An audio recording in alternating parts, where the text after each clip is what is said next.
I hope everybody's doing okay. I have a quick video for you guys on how to analyze network protocols, and I just wanted to keep it very simple for this lab, not too complicated, and it's just a really fun way to analyze networking protocols. So ICMP traffic, SSH, RDP, DNS, and DHCP, just the basics, the foundational ones. And for this, if you wanted to follow along or if you wanted to do this yourself, you totally can. You would just have to create an Azure account and create 2 virtual machines, which the process is very simple to do. It's pretty fast as well. I would highly recommend keeping the virtual CPUs at a minimum because you're not going to need too much. So get it as of a low cost as you can, so that way you can just practice basic networking skills, which I believe these are very foundational. I've created 2 virtual machines, so a Windows 10 Pro and a Linux virtual machine setup. And I have the Windows 10 virtual machine up here running. And if you can see, I also have Wireshark open. If you guys don't know what Wireshark is, it's basically a place where we can analyze and assess network protocols or analyze what's going on the network. So what you see is just a big spam of just network traffic that's going on in the back end. And with this, we're able to filter for any protocol that we'd like. So ICMP, if I hit enter, it's red. Let me see. Oh, let me try this. There we go. It's green. So hit ICMP and there you go. So this is what we're getting from that filter request. However, this is not what I wanted to see, but let me see. Let me just hit that real quick. If I hit ICMP, okay, fantastic. Okay, so that's going to pop up. No worries. So without further ado, let me just open CMD, command prompt. And I'm going to run a really basic command. What I'm going to run is, if you guys don't know what ping is, you can use ping to test for connectivity between devices. And why that is important, basically, so if you want to see if a device is online, so ping will tell you whether a computer, a server, or a website is reachable. So it's not basically physical infrastructure.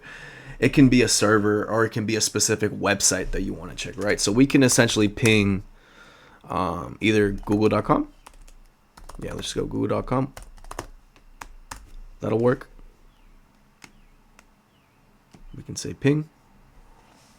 And if you carefully look at right here, right? So 4 packets were sent, 4 packets were received, and 0% was lost. And the approximate round trip was that. And so what we have here is a successful ping. We were able to successfully ping this IP address here. I believe this is Google's IP address. I'm not too sure exactly, but we can come here and confirm. So if you look here, our Windows machine, our Windows 10 Pro was sending a request to 142, right? An echo ping.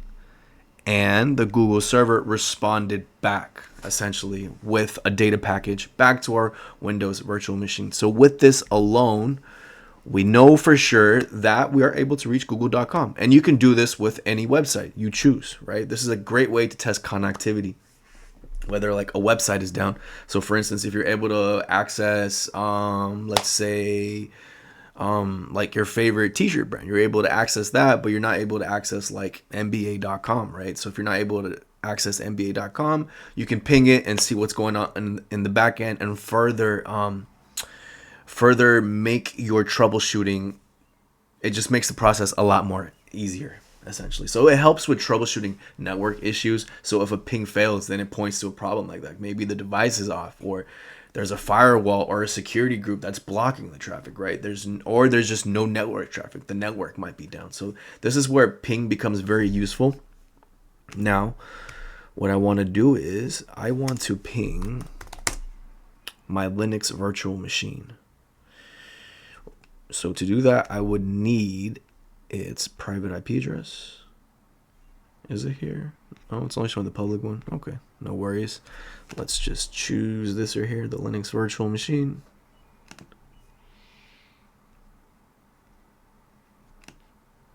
Okay, fantastic. That's what we can do with that one. Let's go back to here. I'm gonna paste here. So ping Linux virtual machine. Okay, let's see if our Windows 10 Pro is able to communicate with our Linux virtual machine. Let's see if it's on. So 4 packets were sent, 4 packets were received, and 0% was lost within the process. So we have a successful ping. That's good, right? That means that our Windows 10 Pro is able to communicate successfully with the Linux virtual machine. This is exactly what we want to see. And I like this one too. Why not, right? This is another helpful command. 10.0.5. Wait, what? Oh, .5. And this is the infamous, the notorious perpetual ping. What is a perpetual ping? This is the syntax that we're using. Ping 10.0.05, which is the Linux virtual machine. TAC or dash T is a perpetual ping. So this is going to ping over and over and over. It's going to do a perpetual ping. It's never going to stop, essentially. So, as you can see, right, still replying. 10.0. Yeah, well, I don't know what I was trying to get into or explain, but this is what a perpetual ping is, right? It's still sending reply and request back and forth, which is good. This is essentially what we want to see. Now, I want to make this a little bit more fun. I want to come into this Linux virtual machine and implement a network security group. And what is that? Well, to do that, let's go over here to networking, network settings. Let that load for a sec. Here. So here we want to create a network security group for the Linux virtual machine. And we can create a port rule, an inbound port rule, and source. Could just leave that. We don't need the source. Source port ranges, just leave that as the way it is. Destination. What is destination? Leave that as well. Any destination service custom. Port ranges.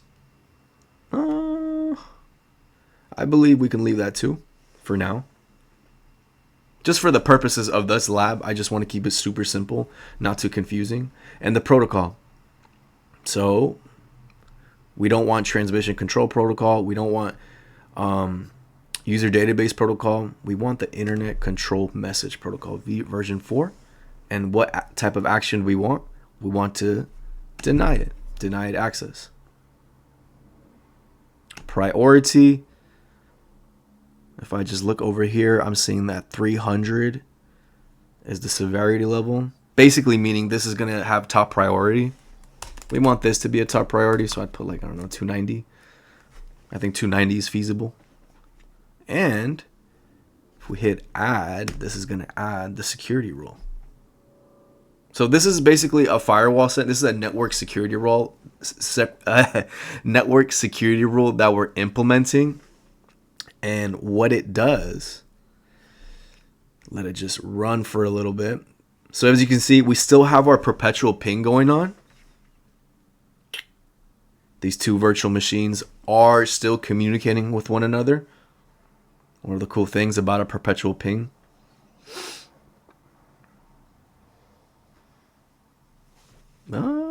It's taking a while. Wish it hurried up a little bit, but it's okay. Let's see if this worked. Let me just check the setting here.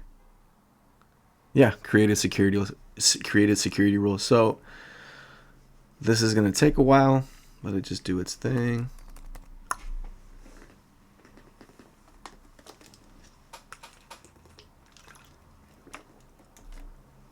Voila, there you go. So as you can see, the request timed out. And because we have a perpetual ping on, it's going to keep doing this. We're going to keep seeing this data message here. Request timeout, request timeout. So what exactly is going on? Well, let's go over here and look at Wireshark and see what's going on. We're seeing that the source IP address, private IP address, the Windows 10 Pro virtual machine is sending a request to the destination Linux virtual machine. The protocol is ICMP, which is basically what Echo uses, the Echo ping. We're pinging it. We're trying to send a request, but because we implemented that network security rule, the Linux virtual machine is not communicating back. So we have an unsuccessful communication or connection between these two virtual machines. Pretty cool, right? This should conclude this portion of the lab. I just wanted to show you guys like a very basic ping command and what you're able to do with it, and show you a different variety of ping. You can also do a perpetual ping. I also wanted to show you guys network security groups and network security rules, and just basic troubleshooting that you can use for yourself or in a job setting that is very tangible and helpful. I hope you guys like this video, and thank you for watching.